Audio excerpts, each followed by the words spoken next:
Hello friends, welcome to study classes. दोस्तों, आज हम करने वाले हैं क्लास 12 फिजिक्स चैप्टर 1 का न्यूमेरिकल क्वेश्चन का पार्ट 4।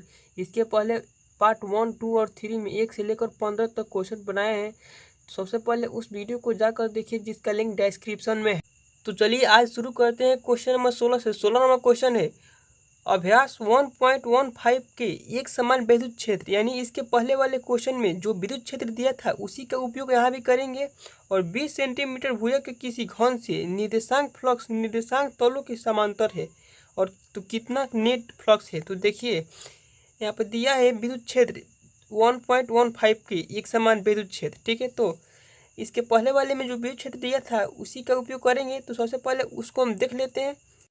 तो देखिए यहाँ पर विद्युत क्षेत्र का मान दिया है E बराबर 3 × 10⁻³ आई कैप न्यूटन प्रति कूलम। तो इसी का उपयोग हम 1.16 में करेंगे। तो हम इसको पहले लिख लेते हैं। तो देखिए E बराबर कितना दिया था, 3 × 10⁻³ आई कैप, ठीक है, और न्यूटन प्रति कूलम। ठीक है, और भुजा दिया है,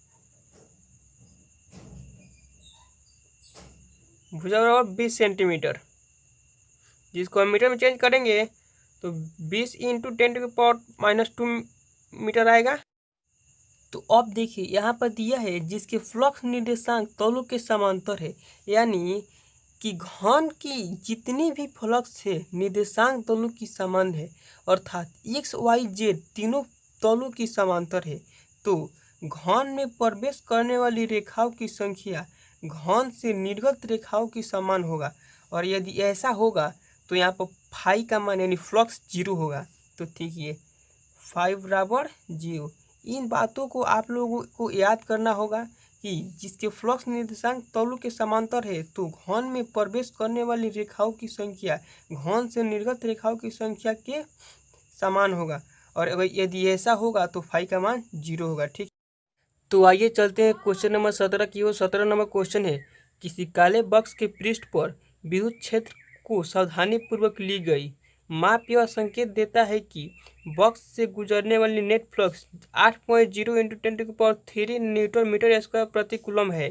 तो इसका पहला नंबर क्वेश्चन है, बॉक्स के भीतर नेट आवेश कितना होगा। तो देखिए यहाँ पर फ्लक्स दिया है यानी फाई ई दिया है 8.0 × 10⁻³ न्यूटन मीटर स्क्वायर प्रति कूलम। और हमें ज्ञात करना है नेट आवेश यानी क्यू। ठीक है, तो आप लोग को एक सूत्र है जिस पता होगा, फाई ई बराबर क्यू बाई एप्सिलॉन नॉट। ठीक है, और ये फाई ई रहेगा और एप्सिलॉन नॉट इंटू में जाएगा फाई ई के, तो यहाँ पर एप्सिलॉन नॉट होगा बराबर क्यू होगा। ठीक है, अब देखिए क्यू बराबर phi E into epsilon nought. ठीक है, अब देखिए क्यू बराबर फाई ई का मान दिया है यहाँ पर 8.0 × 10⁻³ इंटू, और एप्सिलॉन नॉट का मान आप लोगों को पता होगा, पार्ट 1 में बताए थे 8.85 इंटू 10⁻⁻12। ठीक है, अब क्यू बराबर ये 8.0 इंटू 8.85 एक साइड कर देते हैं, इंटू 10⁻³ इंटू 10⁻⁻12 को एक साइड कर देते हैं। अब देखिए क्यू बराबर ये 8.0 में 8.85 को गुणा करेंगे तो यहाँ पर 70.80 आएगा। ठीक है, 70.80 आएगा, इंटू यहाँ पर 10⁻³ है, यहाँ पर 10⁻⁻12 है, तो इसमें से घटेगा तो 10⁻⁻9 आएगा।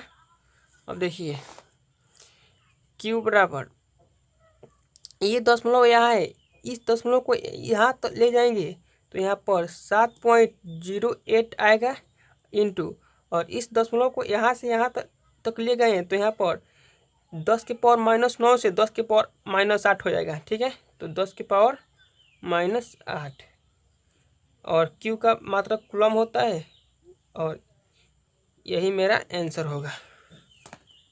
तो अब देखिए इसी क्वेश्चन का सेकेंड नंबर क्वेश्चन है, यदि बॉक्स के पृष्ठ से नेट बहिर्मुखी फ्लक्स शून्य है तो क्या आप यह निष्कर्ष निकालेंगे कि बॉक्स के भीतर कोई आवेश नहीं है, क्यों अथवा क्यों नहीं। तो देखिए इस बॉक्स के भीतर हमें आवेश है या नहीं इसी को पता लगाने हैं, और है तो क्यों है अथवा नहीं है तो क्यों नहीं है। ठीक है, तो देखिए यहाँ पर फ्लक्स दिया है 0, तो यानी फाई ई बराबर 0 दिया है। ठीक है, तो गॉस प्रमेय के नियम से फाई ई बराबर integration E vector into D A vector बराबर क्यू बाई एप्सिलॉन नॉट। इसके अनुसार क्यू बंद पृष्ठ से परिबद्ध नेट आवेश है, और यहाँ फाई ई का मान 0 दिया है, तो बॉक्स के अंदर उपस्थित आवेश का बीजीय 0 होगा। यदि ऐसा होगा तो बॉक्स के भीतर कोई आवेश नहीं रहेगा, अर्थात बॉक्स के भीतर आवेश का मान 0 रहेगा। ठीक है, आइए अब चलते हैं क्वेश्चन नंबर 18 की ओर। 18 नंबर क्वेश्चन है,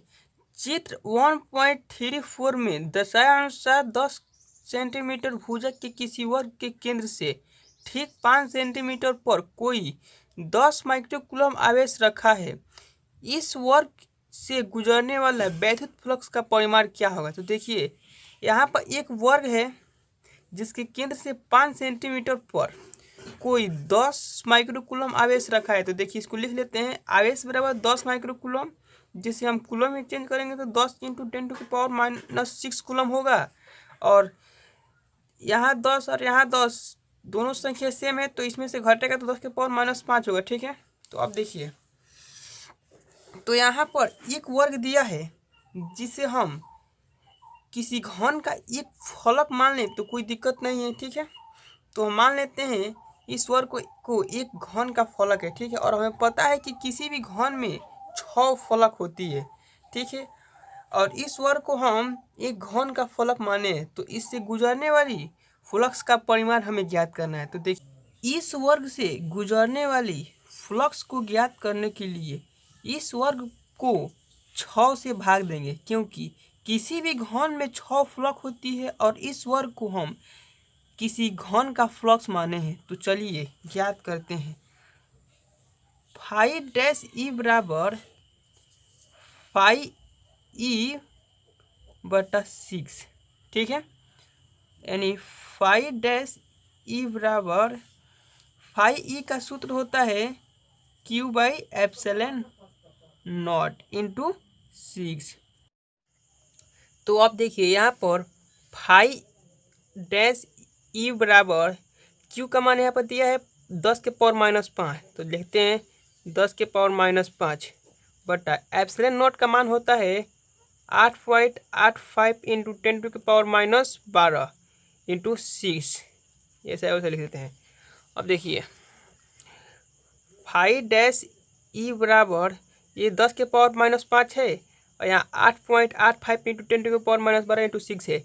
यदि दोनों में ऊपर नीचे 10 से गुणा करें तो कोई दिक्कत नहीं है। तो देखिए 10/10, यदि ये 10 को काटेगा तो फिर ऐसा ही हो जाएगा, तो गुणा कर देते हैं। देखिए 10⁻⁻5 इंटू 10 बटा 8.85 इंटू 10⁻12 इंटू 6 इंटू 10। ठीक है, अब देखिए फाई डैश ई बराबर यहाँ पर 10⁻⁻5 जैसा है वैसे रहने देते हैं, बटा यहाँ पर देखिए 8.85 और 6 और 10 को गुणा करेंगे तो यहाँ पर 5 से 31 आएगा, इंटू 10⁻⁻12 जैसे है वैसे लिख देते हैं। ठीक है, अब देखिए फाई डैश ई बराबर ये 10⁻⁻5 जैसा है वैसे रहने देते हैं, इंटू इस 10⁻⁻12 को ऊपर ले जाएंगे तो यहाँ पर 10⁻12 आएगा, बटा ये इंटू यहाँ ये 10 यहाँ पर छूट गया था, इसको लिख देते हैं यहाँ भी 10। ठीक है, अब देखिए ये जैसा है 531 वैसे रहने देते हैं। देखिए यहाँ पर फाई डैश ई बराबर ये 10⁻⁻5 है और 10⁻12 है, तो इसमें से घटेगा तो यहाँ पर 10⁻7 आएगा, इंटू 10 बटा 531। अब देखिए फाई डैश ई बराबर ये 10 को 5 से 31 से कटाएंगे तो यहाँ पर सबसे पहले ये 10⁻7 लिख देते हैं, इंटू इस 10 को 5 से 31 से कटाएंगे तो यहाँ पर 0.5 0.1883 आएगा, ठीक है। और फाई डैश ई बराबर, इसको हम पहले लिख देते हैं, तो 0.01883 इंटू 10⁻⁷। अब देखिए फाइव डैश ई बराबर, ये दशमलव को यदि हम यहाँ पर लाएंगे तो यहाँ पर 1.883 आएगा इंटू, और ये इस दशमलव को यहाँ से यहाँ तक लाने के कारण यहाँ पर 10⁻7 से 10⁻5 आएगा, ठीक है। और इसका मात्रक होता है न्यूटन मीटर स्क्वायर प्रति कूलम, जो यही मेरा आंसर होगा। तो आइए चलते हैं क्वेश्चन नंबर 19 की ओर। 19 नंबर क्वेश्चन है 2.0 माइक्रो कूलम का कोई बिंदु आवेश किसी किनारे पर 9.0 सेंटीमीटर किनारे वाले किसी घनीय गौसीय पृष्ठ के केंद्र पर स्थित है, तो पृष्ठ से गुजरने वाला नेट फ्लक्स क्या होगा। तो देखिए यहाँ पर आवेश दिया है, यानी Q बराबर 2.0 माइक्रो कूलम, 2.0 माइक्रो कूलम। तो इसे हम कूलम में चेंज करेंगे तो 2.0 इंटू 10⁻⁻6 कूलम आएगा। और हमें ज्ञात करना है नेट फ्लक्स, यानी फाई ई हमें ज्ञात करना है, ठीक है। तो देखिए फाई ई का सूत्र होता है Q/ε0। तो फाई ई बराबर Q का मान यहाँ पर दिया है 2.0 इंटू 10⁻⁻6 बट, और ε0 का मान होता है 8.85 इंटू 10⁻⁻12।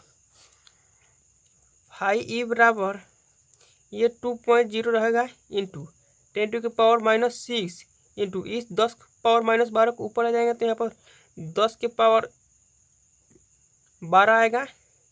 अब देखिए फाई ई बराबर बट्टा में ये 8.85 रहेगा, ठीक है। और 2.0 को 8.85 से कटाएंगे तो यहाँ पर देखिए यहाँ पर 0.2259 आएगा इंटू 10⁻⁻6 इंटू 10⁻12।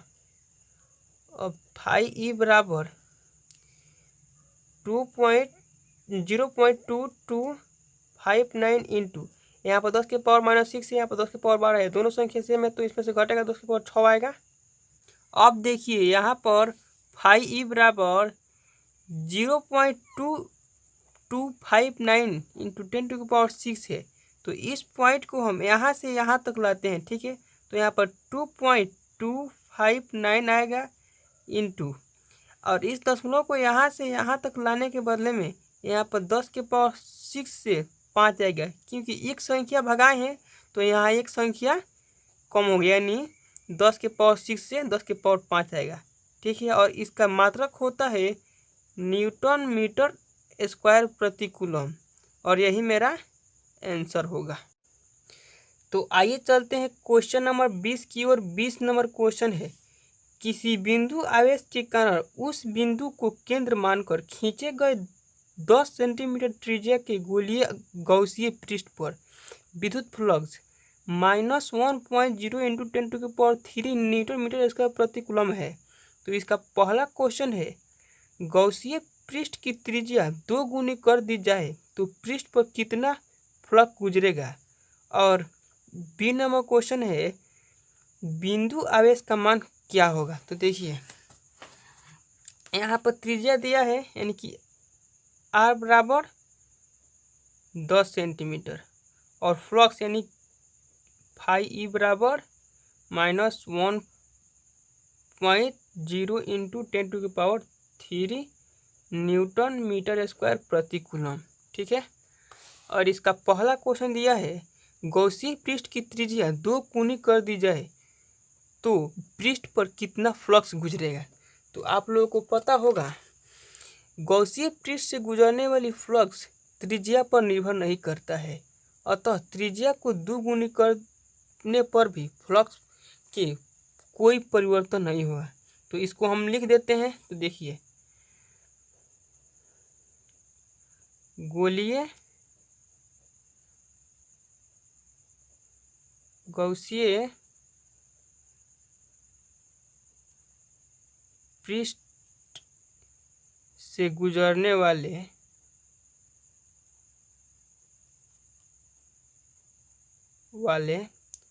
फ्लक्स त्रिज्या पर निर्भर नहीं करता, या पर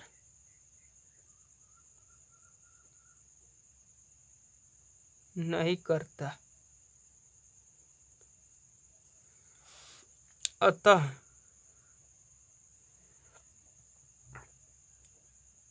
त्रिज्या का मान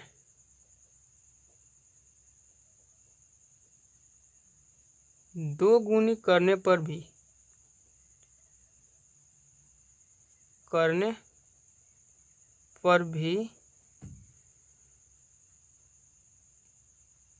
फ्लक्स में कोई परिवर्तन नहीं होगा। ठीक है, तो फ्लक्स में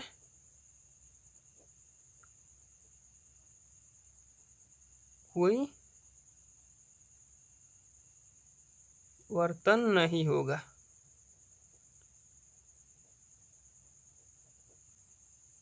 इसका सेकेंड नंबर क्वेश्चन है, बिंदु आवेश का मान क्या है, यानी हमें क्यू ज्ञात करना है। तो क्यू बराबर हमें ज्ञात करना है। तो आप लोग को एक फॉर्मूला पता होगा, फाई ई बराबर क्यू बाई एप्सिलॉन नॉट। ठीक है, और फाई ई रहेगा और ये एप्सिलॉन नॉट यहाँ जाएगा तो इनटू में एप्सिलॉन रहेगा बराबर क्यू, यानी क्यू बराबर phi E into epsilon nought. ठीक है, अब देखिए क्यू बराबर फाई ई का मान आप लोग को इसी क्वेश्चन के फर्स्ट नंबर क्वेश्चन में पता होगा, दिया था।